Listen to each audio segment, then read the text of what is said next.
Bonjour à tous, Mathieu Missonnier, Université Clermont-Auvergne.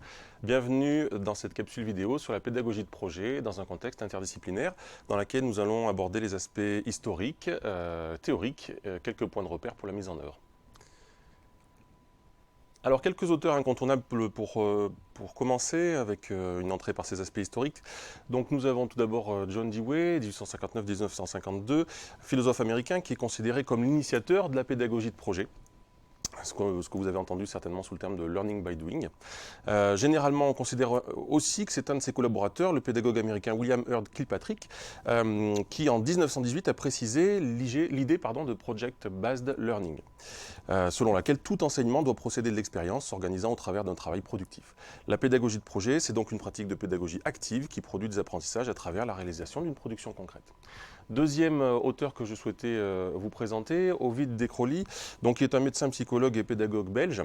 Il considère, lui, que l'intérêt de l'enfant, c'est le meilleur levier de son développement, parce que l'enfant intègre mieux une connaissance quand il l'a lui-même découverte et expérimentée. Et enfin, Célestin Freinet, que vous connaissez probablement tous, instituteur français qui avait à cœur que ses élèves soient acteurs de leurs apprentissages. Sa pédagogie, elle est pensée au travers d'activités concrètes, vécues et coopératives. Il a pour ce fait développé un certain nombre d'outils pédagogiques qui peuvent être mobilisés en situation. Quelques aspects théoriques, et on va commencer par le contexte actuel. Alors pour ce contexte, il est inséré au sein de paradigmes différents, et je vais commencer par vous présenter le paradigme de l'action, le paradigme historique, on va dire, que je vais résumer, si vous le voulez bien, par quelques citations. Alors tout d'abord, en 1710, Vico, Giambattista Vico, nous dit « L'ingénium, cette étrange faculté de l'esprit qui est de relier, a été donnée aux humains pour comprendre, autrement dit pour faire. » Goethe, en 1808, nous dit « Au début était l'action ». Paul Valéry, dans ses œuvres, 1896-1914, dit la chose suivante « Les vérités sont choses à faire et non à découvrir. Ce sont des constructions et non des trésors. » Henri Wallon, en 1942, dans son ouvrage « De l'acte à la pensée », dit « La pensée naît de l'action pour retourner à l'action ». Jean Piaget, que vous connaissez tous sans aucun doute, on ne connaît un objet qu'en agissant sur lui et en le transformant. Ça, c'était en 1970. Et puis un auteur un peu plus contemporain, Jean-Louis Lemoigne, en 2015, nous disait « Au-dessus de l'opposition stérile entre objectivité et subjectivité, il y a la projectivité ». Un deuxième paradigme que je souhaitais vous présenter, c'est le paradigme de la complexité. Donc là, je vous rappelle aux travaux d'Edgar Morin que je vous invite à consulter. Le paradigme de la complexité, selon Edgar Morin, il s'inscrit en fait à l'opposé ou en complémentarité, peu importe, d'autres paradigmes, qui est le paradigme scientifique, le paradigme de simplification. Mais le paradigme de complexité, il est basé sur trois grands aspects. Le premier aspect, c'est une approche systémique, donc on cherche à tenir compte d'un maximum de données, en sachant que la réalité en soi nous échappe. Le deuxième volet, c'est l'union de la distinction et de la disjonction, c'est-à-dire qu'on cherche à unir la distinction nécessaire à la perception et la conjonction qui rétablit les interrelations, les articulations et les multidimensionnalités. Troisième entrée, c'est ce qu'on appelle la rationalité ouverte. On est conscient des limites de la logique, des effets pervers de la fermeture théorique, de l'inexistence d'un principe unique de cohérence. On travaille également avec l'imprécision, l'incertitude et la contradiction, on y reviendra tout à l'heure. On tourne autour du problème de la vérité en passant de perspective en perspective, de vérité partielle en vérité partielle. Et enfin, on sait que le sujet est toujours présent dans l'observation de l'objet et on recherche des procédures intersubjectives d'objectivation. Troisième paradigme qui nous concerne quand on parle de pédagogie de projet, c'est le paradigme de la compétence. Là, je souhaitais vous résumer quelques travaux, notamment de Le Boterf. Alors, selon lui, la compétence, c'est la mobilisation ou l'activation de plusieurs savoirs dans une situation et un contexte donné. Le premier savoir, c'est le savoir agir, qui suppose de savoir combiner et mobiliser des ressources pertinentes, connaissances, savoir-faire, réseau, etc. Le deuxième, c'est le vouloir agir, qui se réfère, lui, à la motivation personnelle de l'individu et au contexte plus ou moins incitatif dans lequel il va intervenir. Et le troisième, c'est le pouvoir agir, qui renvoie à l'existence d'un contexte, d'une organisation du travail, de conditions sociales qui rendent possible et légitime la prise de responsabilité et la prise de risque de l'individu. Alors, on retrouve cette idée de Le Boterf dans le bulletin officiel qui concerne le socle commun. L'élève engagé, je le cite, l'élève engagé dans la scolarité apprend à réfléchir, à mobiliser des connaissances, à choisir des démarches et des procédures adaptées pour penser, résoudre un problème, réaliser une tâche complexe ou un projet, en particulier dans une situation nouvelle ou inattendue. Le socle commun, il identifie les connaissances et compétences qui doivent être acquises à l'issue de la scolarité obligatoire. Une compétence et l'aptitude à mobiliser ses ressources, connaissances, capacités, attitudes, pour accomplir une tâche ou faire face à une situation complexe ou inédite.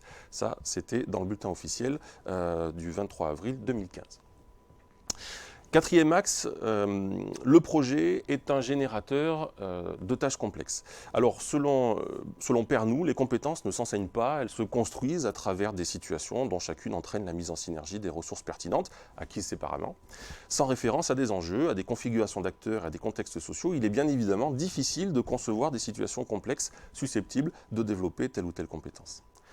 Dès qu'on quitte le terrain familier des ressources, au final, dès qu'on précise les situations de la vie auxquelles une compétence est censée permettre de faire face, il devient évident qu'on ne saurait prétendre la développer sans placer les élèves dans des situations analogues, dans l'esprit du learning by doing que je vous ai présenté tout à l'heure. Les finalités des éducations A liées au contexte actuel.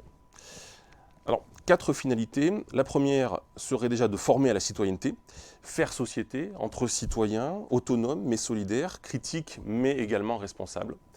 Former à la gestion des environnements complexes, instables, imprévisibles, impossibles à appréhender de manière exhaustive. On en a un très bon exemple en ce moment. Former à la gestion de l'information, bien entendu, et former à une forme indispensable de motivation pour l'action qu'on pourrait appeler la mobilisation tout simplement.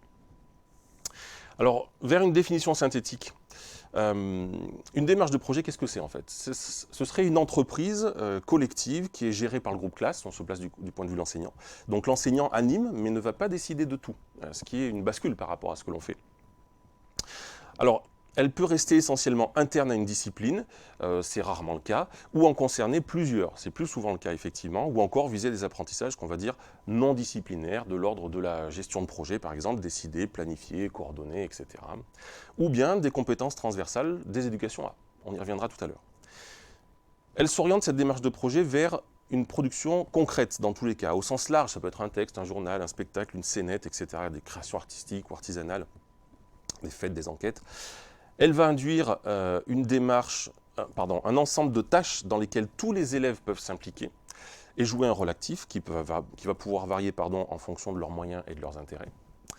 Et enfin, la démarche de projet elle va favoriser en même temps des apprentissages identifiables, alors au moins a posteriori, qui figurent au programme, bien entendu, de nos disciplines. Il s'agit donc, pour faire un résumé du résumé, d'une approche pédagogique active. On apprend simplement par et dans l'action.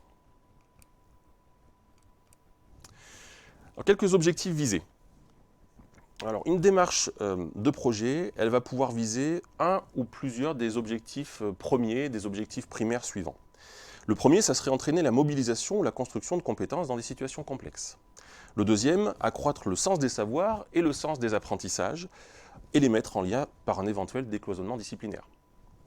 Le troisième, ça serait de permettre d'identifier des acquis et des manques dans une perspective d'évaluation. Ensuite, développer la coopération, développer l'intelligence collective, aider chaque élève à prendre confiance en soi et finalement développer l'autonomie et la capacité de faire des choix raisonnés et de les justifier. À ces objectifs primaires, on pourrait rajouter des objectifs secondaires.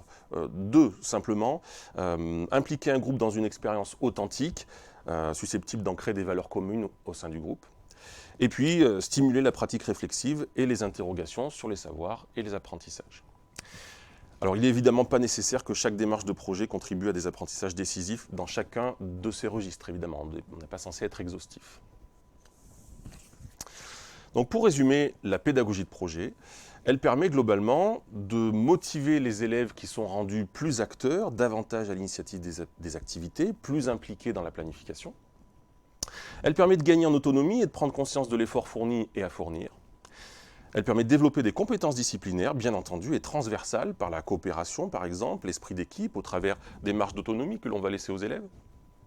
Elle permet de donner du sens aux apprentissages parce que l'on mobilise des contenus disciplinaires ou que l'on en découvre d'autres pour répondre à un besoin concret en situation. Et puis, elle permet, je vous rappelle aux travaux d'Edgar Morin, d'appréhender la complexité dans un contexte éminemment mouvant. Quelques aspects pratiques et points de repère pour vous accompagner dans sa mise en œuvre. Alors, la première des choses importantes, c'est de formaliser le projet en équipe sous la coordination d'un ou plusieurs professeurs pilotes. Le projet, il s'inscrit dans l'environnement du collège, dans l'environnement du lycée et de son projet d'établissement. Des actions pédagogiques, des ateliers, des clubs qui sont déjà présents. Des centres d'intérêt des élèves, évidemment. De l'opportunité ou pas de pouvoir travailler avec plusieurs partenaires, de participer à une manifestation extérieure. Quelle que soit sa nature, il fait l'objet d'une formalisation qui va poser les acteurs et partenaires du projet, le calendrier, les moyens mobilisés, les objectifs pédagogiques, etc. Le travail d'équipe, il est primordial. Une bonne entente entre collègues ou à minima une adéquation sur les objectifs de la démarche sont des prérequis indispensables et incontournables, dirais-je. Quelques questions à se poser pour bien démarrer. Alors j'en ai identifié quelques-unes. La problématique au départ du projet, la question, les objectifs, la situation problème. Est-ce qu'elle suscite l'intérêt et la curiosité ou l'envie des élèves? Deuxième point de vigilance, est-ce que le projet comporte un objet final qui fait l'objet d'une communication? Troisième point, le projet permet-il des apprentissages signifiants en lien avec la réalité du monde et sa constante évolution, contexte mouvant? Est-ce que le projet nécessite une analyse et une synthèse de données? Y a-t-il un temps nécessaire à prévoir pour cela? Le projet laisse-t-il place à l'initiative et à la créativité des élèves, bien entendu? Est-ce qu'il implique des choix? Est-ce qu'il laisse place à la démarche d'essais-erreurs?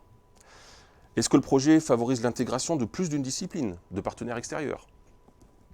Et enfin, est-ce que le projet favorise le développement de résolution de problèmes? Ou à minima, est-ce qu'il permet de travailler ou de monter en compétence sur une question socialement vive? Troisième point, veiller à ce que l'action de l'élève ne se limite pas à des tâches d'exécution, mais le situe comme acteur et auteur du projet. Alors, on peut l'associer à l'étude du contexte, à la recherche de partenaires, à la collecte de données, à la recherche de méthodes, d'essais, d'expérimentation, etc. De plus, tous les élèves n'ont pas obligation de faire les mêmes activités ni de s'engager dans les mêmes démarches de résolution. La classe devient en quelque sorte un lieu de recherche, d'expérimentation et de coopération dont les professeurs vont tirer parti. Quatrième point important, prévoir des temps de régulation et des temps de feedback, de retour en arrière pour adapter notre action. Donc pour les enseignants coordonnateurs, il faut prévoir la co-construction du projet, la recherche de partenaires, de financement, c'est un point clé, la régulation, les régulations et les réadaptations en cours de projet. Donc ça ne se décrète pas, il faut essayer de se dégager du temps pour cela. Pour les élèves qui sont amenés à faire le point sur l'avancement du projet, qui vont être amenés aussi à revenir sur ce qu'ils ont fait, dans une logique d'évaluation formative, on va y revenir juste après, et d'auto-évaluation au regard des objectifs fixés en termes de production, mais aussi de compétences développées.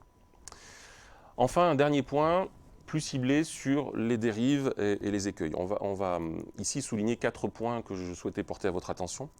La première dérive, ça serait une dérive que je vais qualifier de productiviste, c'est-à-dire vouloir en faire trop, considérer que le produit est finalement plus important que les apprentissages visés. La deuxième dérive, elle, serait plus de nature techniciste, c'est-à-dire fixer le travail sur les méthodes et les outils uniquement en laissant de côté tous les apprentissages. Troisième dérive, une dérive plutôt spontanéiste.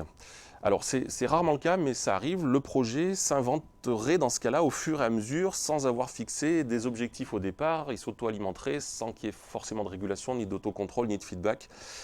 Et puis dernier écueil que je souhaitais vous exposer, ce que j'ai appelé la non-spontanéité, ou la suranticipation pathogène. Donc c'est anticiper tout le projet et ne plus laisser de place à l'initiative individuelle et à la co-construction du groupe. Ça arrive fréquemment quand on se lance dans les projets, ça. Donc il y a un risque élevé évidemment de démotivation, voire d'abandon, parce que l'élève devient l'exécutant d'un projet entièrement conçu et maîtrisé uniquement par l'enseignant. Alors tout à l'heure je vous parlais d'évaluation formative, d'évaluation sommative. Alors pour finir cette vidéo, se pose justement cette question épineuse de l'évaluation. Alors pour commencer, le point de vue des chercheurs. Comme tout dispositif qui fait appel aux compétences, ou qui en est dépendant dans la plupart des cas, l'apprentissage par projet pose beaucoup de problèmes d'évaluation, puisqu'il ne rentre pas dans le cadre formel de l'évaluation qu'on va dire classique, dans chacune des disciplines, parce que les élèves n'apprennent pas tous la même chose au même moment, tout simplement. Tout d'abord, il faut savoir que l'évaluation de la réalisation elle-même du projet, elle peut se faire sous forme d'évaluation sommative. Donc là, il y a des travaux qui ont été faits par le Buck Institute for Education en 2012, que je vous invite à aller consulter. La présentation du projet par les élèves, tout comme les connaissances acquises, peuvent par exemple, être évalué aussi bien par l'enseignant que par les pairs, évidemment. Certains auteurs insistent également sur l'évaluation a posteriori du projet, qui doit permettre aux enseignants et aux élèves, bien sûr, de mieux aborder les projets à venir. Cette réflexion, elle peut par exemple prendre la forme d'auto-évaluation des élèves sur le travail effectué et d'analyse des enseignants sur la globalité du projet. Mais cela ne suffit pas pour ce type d'apprentissage, puisque la présentation, elle peut refléter le seul travail du groupe et ne pas prendre en compte le travail réel de chaque élève. Donc une des réponses à cette question, elle réside dans l'utilisation d'outils d'évaluation formative. Donc tout à l'heure, je vous citais le Buck Institute for Education en 2012. Donc plusieurs chercheurs préconisent de réaliser ce qu'on appelle un compte-rendu de la progression du travail, donc qui peut être individuel, qui peut être par équipe, sous forme d'un journal de bord, ça fonctionne très bien, de portfolio également, et qui serait renseigné par les élèves eux-mêmes, ou bien des grilles d'évaluation à remplir par les enseignants, mais tout de même explicité et accessible aux élèves pendant tout le projet. D'autres chercheurs, comme Bordalo et Ginestè en 1993, préféraient le terme d'évaluation formatrice, qui est plus lié à une conception cognitive, et puis dans laquelle l'élève se représente le but à atteindre, il planifie au préalable l'action et pratique l'autocontrôle. La plupart des chercheurs, au final, se retrouvent tout de même sur le fait que l'évaluation d'un projet, elle doit être pensée et structurée en amont et ne peut être faite après coup. Quelques critères de réussite et modalités d'évaluation individuelle et collective. Alors, les méthodes d'évaluation employées, elles seront, vous l'avez compris, formatives, formatrices et également sommatives. Elles différeront en fonction des compétences évaluées et du moment de l'appréciation des acquis. Alors, je vous propose quelques critères. 6, tout d'abord, la qualité, on peut évaluer la qualité des recherches documentaires et la qualité de leur exploitation par les élèves, également la qualité des arguments, la régulation du débat argumenté, l'autorégulation par les élèves, la qualité des productions visuelles et des mises en récit également des élèves, l'évaluation par les pairs aux différents instants de projet, au cours de sa construction, aux différents instants du projet, au cours de sa construction, des propositions de pistes d'amélioration, évidemment, par les professeurs, par les élèves aussi, et le rayonnement des productions au sein de l'établissement, le degré de mobilisation par les instances citoyennes de l'établissement, la mise en relief et la contribution au parcours d'éducation artistique et culturelle, au parcours citoyen également. Alors, la grille d'évaluation, elle doit être construite en cohérence avec les objectifs d'apprentissage et elle peut prévoir une part d'individualisation de la note si note est donnée, évidemment. Le tableau ci-dessous vous propose quelques pistes, on va dire, une sorte de modèle où vous retrouverez 3 grandes entrées, la dynamique du groupe, le projet, la restitution et 3 acteurs, on va dire le groupe et l'individu en lui-même avec quelques propositions à tester avec vos classes. Alors, individualiser les notes, c'est un exercice qui va tout de même être délicat, compte tenu du fait qu'il y a une grande difficulté à connaître le volume de travail réalisé par chaque élève dans le groupe, ça paraît être une évidence, et puis il y a nécessité de ne pas générer de conflits dans le groupe, alors que le projet n'est pas forcément finalisé. Cependant, l'évaluation, l'individualisation, on va dire, elle est tout de même nécessaire afin d'anticiper la formation de ce qu'on pourrait appeler des passagers clandestins. Alors, quelques exemples de pratiques. Valider la répartition des tâches pour veiller à l'équilibre des investissements dans le projet, faire le bilan des tâches réalisées par chacun lors des rendez-vous avec l'accompagnant, avec le tuteur, avec le formateur, avec le professeur, prévoir une fiche individuelle qui peut être confidentielle lors de chaque rendu de groupe, poser des questions individuelles lors des soutenances orales, évidemment, demander une auto-évaluation au groupe. Notons que cette dernière technique, d'ailleurs, elle ne doit pas conduire à une déresponsabilisation de l'enseignant. Il reste in fine celui qui décide de la note ou de l'évaluation finale de l'élève. Ici, vous retrouverez quelques ressources, quelques bibliographies sur lesquelles je me suis appuyé pour monter cette petite capsule vidéo. Je vous invite à consulter notamment la dernière en priorité, Se former à la pédagogie de projet par Christian Purin, sur lequel je me suis appuyé pour réaliser ce podcast. Et je vous souhaite à tous de bons projets avec vos élèves ou vos étudiants. Merci.